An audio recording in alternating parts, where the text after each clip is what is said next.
வால்பாறை மலைகளின் அடர்ந்த தேயிலை தோட்டங்களுக்கு நடுவே ஆங்கிலேயர் காலத்தில் கட்டப்பட்ட ஒரு பழைய பங்களா இருந்தது. உள்ளூர் மக்கள் மர்ம மாளிகை என்று அழைத்தார்கள்.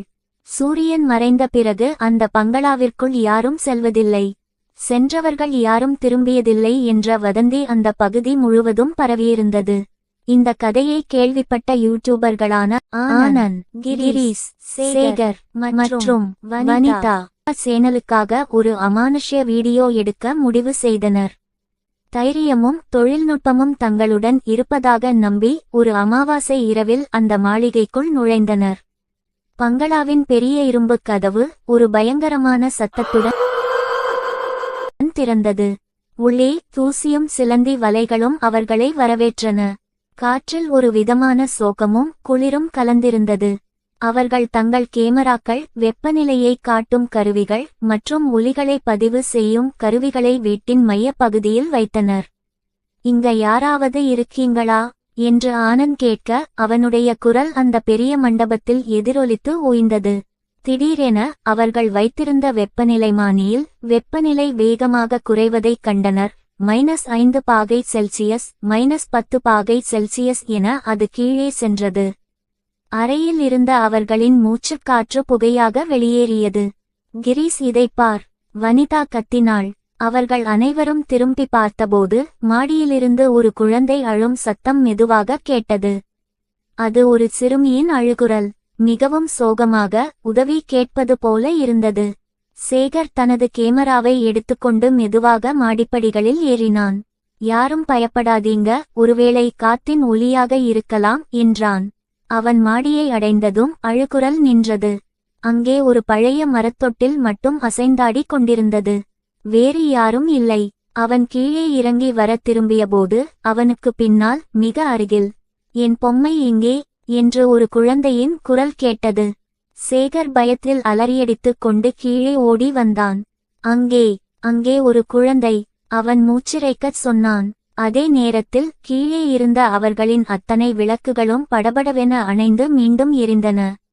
அவர்கள் வைத்திருந்த ஒலிப்பதிவு கருவியில் இருந்து அவர்கள் பேசாத ஒரு வித்தியாசமான மொழி கேட்டது. திடீரென வீட்டின் மூலையில் இருந்த ஒரு பழைய பியானோ தானாகவே ஒரு சோகமான இசையை வாசிக்க ஆரம்பித்தது. அந்த இசை கேட்பவர்களின் இதயத்தை உறைய வைப்பதாக இருந்தது. போதும், இங்கிருந்து போய்விடலாம், வனிதா அழுதாள். அவர்கள் தங்கள் பொருட்களை அவசரமாக அள்ளிக்கொண்டு வெளியேற முயன்றபோது அவர்கள் நுழைந்த பிரதான கதவு சடார் என வேகமாக அரைந்து சாத்திக்கொண்டது. அதை திறக்க எவ்வளவு முயன்றும் முடியவில்லை. அப்போது அந்த பியானோ இசை நின்றது. விரக்தியுடன் மீண்டும் அதை அறைக்கு திரும்பினார்கள். முழுமையான அமைதி. அந்த அமைதியை கிழித்துக் கொண்டு அவர்களுக்கு பின்னால் ஒரு பயங்கரமான கோரமான சிரிப்பொலி கேட்டது.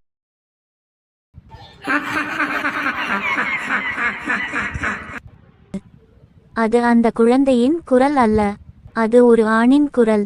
வக்கிரமும் क्रूரமும் நிறைந்த சிரிப்பு அது. நால்வரும் பயந்து போய் திரும்பி பார்த்தனர். அங்கே சுவரில் மாட்டப்பட்டிருந்த ஒரு பழைய ஓவியத்தில் இருந்து கருமையான ஒரு நிழல் உருவம் மெல்ல வெளியே வந்து கொண்டிருந்தது. அந்த ஓவியத்தில் ஒரு ஆங்கிலேய துரை தனது மகளுடன் நின்று கொண்டிருந்தார். ஆனால் இப்போது அந்த துரையின் கண்கள் இரத்தச் சிவப்பாக ஓவியத்தில் ஜொலித்தன. வெளியே வந்து கொண்டிருந்த நிழல் அந்த துரையின் உருவமாகவே இருந்தது.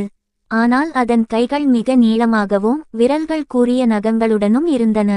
என் மகளை நிம்மதியாக இருக்க விட மாட்டீர்களா என்று அந்த क्रूரமான உருவம் கர்ஜித்தது. அதன் குரல் அந்த மாளிகை முழுவதும் அதிர்ந்தது. உன் மகள் எங்கே? ஆனந்த் தைரியத்தை வரவழைத்துக் கொண்டு கேட்டான். அந்த உருவம் அவர்களை நோக்கி மெல்ல நடந்து வந்தது. அவள் என்னுடன் தான் இருக்கிறாள், எப்போதுமே, நீங்களும் இனி அவளுடன் இருக்கலாம் என்று சொல்லிக்கொண்டே சிரித்தது. அப்போதுதான் அவர்களுக்கு உரைத்தது. அந்த அழுகுரல் உதவி கேட்ட குழந்தையின் குரல். அது அவர்களை உள்ளே வரவழைப்பதற்கான ஒரு பொறி. அந்த பங்களாவிற்குள் இருக்கும் தீய சக்தி அந்த குழந்தையின் ஆன்மாவை வைத்து விளையாடுகிறது. அந்த பயங்கர உருவம் கிரீஸின் கழுத்தை பிடிக்க நெருங்கியது. மற்றவர்கள் அலறினர். சேகர் கையில் கிடைத்த ஒரு மரக்கட்டையை எடுத்து அந்த உருவத்தின் மீது ஓங்கி அடித்தான். அது எந்தவித சலனமும் இல்லாமல் அவனை பார்த்து சிரித்தது. திடீரென ஜன்னல் கதவுகள் அனைத்தும் சத்தமாக திறந்து மூட ஆரம்பித்தன. மாடியிலிருந்து பொருட்கள் கீழே விழுந்து நொறுங்கின. அந்த இரைச்சலுக்கு நடுவே ஓடி விடுங்கள் என்று அதே குழந்தையின் குரல் கடைசியாக ஒருமுறை கேட்டது. அந்த சந்தர்ப்பத்தை பயன்படுத்திக் கொண்டு ஆனன் அருகிலிருந்த ஒரு பெரிய ஜன்னலை நோக்கி ஓடி அதை ஒரு நாற்காலியால் உடைத்தான். அனைவரும் அந்த உடைந்த ஜன்னல் வழியாக வெளியே குதித்து உயிரை கையில் பிடித்துக்கொண்டு தங்கள் காரை நோக்கி ஓடினர். அவர்கள் காரில் ஏறி அந்த இடத்தை விட்டு அகலும் வரை அந்த மாளிகையிலிருந்து அந்த பயங்கரமான சிரிப்பொலி அவர்களை துரத்திக் கொண்டே இருந்தது. அதற்கு பிறகு அவர்கள் அமானுஷ்ய இடங்களுக்குச் செல்வதையே நிறுத்திவிட்டனர். அவர்கள் பதிவு செய்த கேமராவில் அந்த உருவம் பதிவாகியிருந்தது. ஆனால் அதை பார்த்த ஒவ்வொரு முறையும் அவர்களின் இரவுகள் பயங்கர கனவுகளால் நிறைந்தன. கருக்கல் மாளிகையின் ரகசியமாகவே தொடர்ந்தது.